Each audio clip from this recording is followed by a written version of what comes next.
Good day everyone, and welcome back to the channel. Today we're going to have a little talk about the Ogre Kingdoms.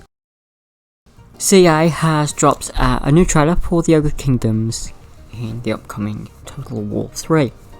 So I thought we would have a little discussion regarding some of the history of the Ogres, how they appeared in Warhammer and what they became in Warhammer.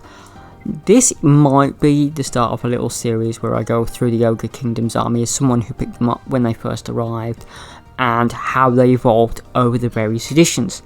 Ogres are still a big part of Age of Sigmar, and I will talk about that a bit later on, but for now let's just talk about Ogres in Warhammer.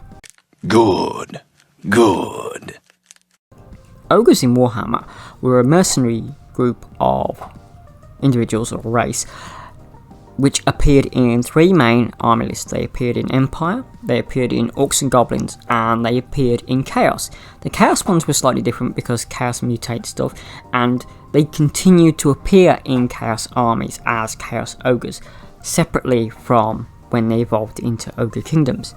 Looking at them, they were a multi-wound special unit that took either dual hand weapons or a great hand weapon and provided a sort of tanking beat stick of a unit. When they transitioned into their own army list, this was kept but expanded upon. Looking back at the three types of ogres, Chaos Ogres obviously had Chaos Gifts at some point and then they had them removed, but they kept sort of like an ugly, grotesque style of them throughout the model incarnations, becoming more horrific in some editions and being less and basically just being a model that you would use for all three armies, Empire, Chaos and Orks and Goblins. When they became their own thing, this was kind of kept as well.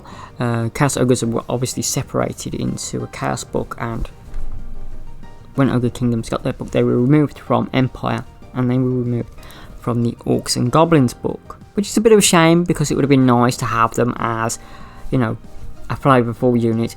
But saying that, they did have a way of being in other armies, and this was mainly due to their mercenary rules, which we'll come to in another time.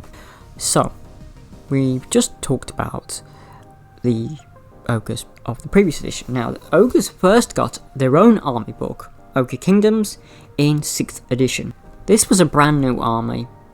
This was a very exciting army back in the day, and it opened a new way of playing. This was a multi-wound unit, or multi-wound infantry units, and later on some cavalry units and some monster units, supported by a sort of diminutive goblin-esque race called the Noblars.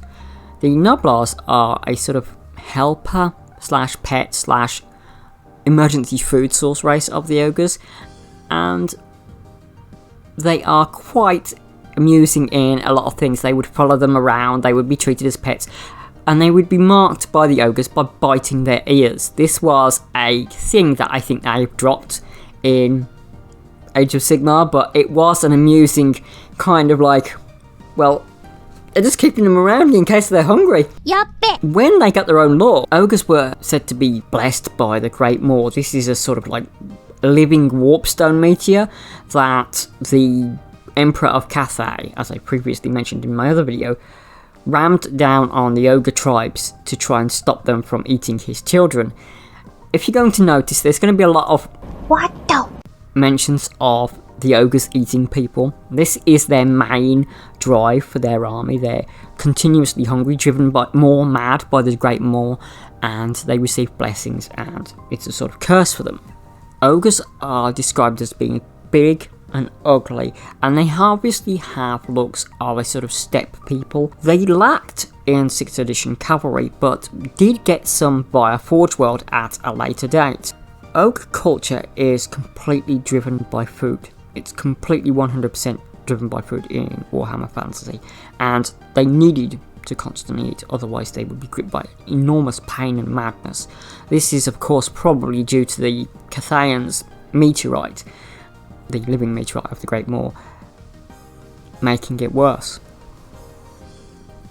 The Noblars, on the other hand, have this weird symbiotic relationship with them, and while they have a few units such as the Scrapper Launcher, such as their individual unit of Noblars, and the Trapper units, they were largely just tar pit units, or distraction units, or a artillery piece for the army. Ogres did have some ranged attacks in their characters. They could have pistols, they could also have butchers with ranged magic attacks, hunters had a crossbow or javelins, and lead belchers had weapons supplied for them by the Chaos Dwarves. This is probably one of the final mentions of Chaos Dwarves in actually trading with the people. In lore, in Warhammer Fantasy, they do get re-mentioned in 8th edition, but it's basically just a reprint of the lead belcher lore from 6th. Lead belchers were an okay spray unit. Again, this army was a very close combat orientated army that relied on getting into combat quickly or soaking up wounds until it could get into combat, and it will be interesting to see how CA puts this into the game. There was also Yetis, which had a breath attack and frost attacks. We might go down the road of looking at individual units more at some point if this video does well. Maybe if it doesn't, because I like the Ogre Kingdoms. They were very interesting and brought a lot of new lore from the East, which would largely ignored until 6th edition, mainly because they stopped making Chaos Dwarves really, or they shoehorn them into Forge World a bit later on with the Azak with their army list for Forge World. I think it was like Kingdom of Azak or something. But going from that, it did bring a new look to the world. Now, Cathay was mentioned in a few other bits and pieces, mainly in some Lizardmen lore, in a White Dwarf article, and a few other bits and pieces here and there. I think there was a part in one of the background books at some point as well. In the trailer, we've had 2 legendary lords. So let's talk about those 2 legendary lords, and then we'll wrap up a little bit and saying that if the video does well, maybe I will come back to it, maybe I won't, depending on how things goes. I will add though, in Age of Sigmar they've been shoehorned into destruction, which I kind of don't like. I preferred them as a more mercurial, just hungry unit that would work for anyone. Maybe they can keep that in the future, but it's just my 2 little goblin pennies on the point. So the 2 legendary lords are Scag the Slaughterer, Prophet of the Great Maw, who has a cauldron chained to the back of him which he drags around and makes soup. This is another thing that Ogres had. They had like the butcher magics and the cauldrons, and they would be able to like cast spells from them. I think they've expanded on that in Age of Sigmar. In the beginning it was literally just Scag that had that ability. And then we have Greasus Goldtooth. Greasus Goldtooth is basically the king of all ogres. He's basically a large individual that is carried by a floor of Noblars. He is so huge though, he basically belly flopped a giant at one point and broke its neck. And he is an extremely wealthy individual. He has this really weird hat or helmet that's on his head that gives him more intelligence than regular ogres. It also made him immune to psychology and gave him a ward save. He also had the Scepter of Titans, which was a golden scepter with diamonds in it, and he would basically just bash people. He had a rather strange profile with movement of 4, which was slower than normal ogres because he was too rich to walk. That's literally one of his rules, too rich to walk. And he was an interesting model, and he had some really interesting artwork. I like the way that they brought him into the trailer. And okay, so let's go back to Scag for a moment. Scag is the legendary Prophet of the Great Maw. He is the voice of the Maw, and he was once a head slaughtermaster of basically a sort of like weird like cook slash wizard that the ogres get. They get like this weird cook slash wizard. He cooked and served the tyrant's favourite Noblar on a platter at a feast. The tyrant was so annoyed by his favourite pet and emergency food supply had been turned into dinner. Okay! He cut off Scag's hands and threw him into the caverns where the horrific creatures, gorges, live.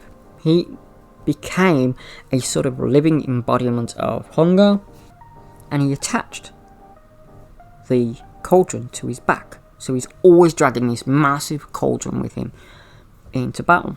So he was thrown into this pit of the gorges, and gripped by despair and madness, he rammed metal implements into the stumps of his arms and just went on a mad rampage against the gorges in the pits. He finally fought his way out of this cave system and then went back to his old tribe and murdered them all and ate them, basically, because that's what ogres do. He led some gorges into this vicious battle against these previous tyrants, and then from now on they followed him, and gorges are a big part of his army, so maybe we'll get some sort of buff or bonus to having gorges into his army. He was really strong, he was strength 6, he had 5 wounds, leadership 9, attacks 4, and he would have the Blessings of Great Maw, which was sort of like special cauldron magic, which was okay, it was interesting. He wasn't a character that I would ever use, but I really liked his background because of the darkness and horrificness of it. So the ogres are not a nice, friendly army. They're a quite brutal, grim army in a lot of respects. They're driven by hunger, and in a lot of ways I think Scag embodies this quite well. And he did have a sort of weird model, which I'll put on the screen. Army of the Slaughterer. Gorges were a special choice instead of a rare choice, and you could take 2 instead of 1. He must be accompanied by at least 2 gorges, so maybe that will be a thing in CA's army. We don't know, so, but it would be nice to use. Greasus Goldtooth. He was once rather unassuming ogre, and to give him his full title: Trade Lord, Greasus Tribe Stealer, Drake Crush, Horde Master, Goldtooth, the Shockingly Obese. That's his full title. He basically killed a previous tyrant in a battle and assumed his thing. He has this crown which is nailed into his head. Again, nice happy bunny time here. He would go into tribes when they were eating, and then he would attack them and then eat the losers, because that's what they do. He has like various victories over someone called Bad Mouth, an older and larger tyrant. So considering how fat and large the Greasus Goldtooth, there was a fatter guy that he killed and ate. He kind of enables trade to go through the Ogre Kingdoms, so it connects the east and west through a trade route called the Old Silk Road, which is obviously a nod or a stolen reference to the original Silk Road in history. He has like taxation on the various kingdoms, and he can band them all into a united tribe if the mountains are ever really threatened. But he really largely doesn't care, as 1, he gets loads of gold, or 2, he gets loads of food, which people are really willing to give him in order for them to not eat kids and other citizens of the Empire, or the less so Cathay, because they would just call down another meteorite on him if we really get uppity with them. It just shows you the difference between how the Empire would deal with the ogres, buying them up, and Cathay would be trying to prevent them from returning by casting a horrible warpstone meteorite on them. He did have some interesting roles, as I probably have already said. He had Horde Master, which gave units +1 if they could see him. He could bribe D3 enemy units. That basically gave them stupidity rules. The Goldtooth tribe basically had 2 units of Iron Guts, so maybe we'll get some bonuses to the Iron Guts unit. I've talked a little bit about the Scepter of Titans, but it's basically just a rod of office that's just basically a gold encrusted club with diamonds, and the Crown of the Over Tyrant, which he found had nailed into his head. He became smart because of it. It's largely a copy and paste of another magic item in the past. I believe it was one used by Orks and Goblins. Nagashi's crown on I think it was an orc guy on a wyvern, but I can't really remember his name. It wasn't Isaac the Slaughterer, but I can't really remember his name. He's not really important for this video anyway. But as I said, it's largely just a copy and paste, except without the necromancy rules. So that's the 2 legendary lores that we all get. That's a brief look at how ogres started and how they ended in Warhammer Fantasy.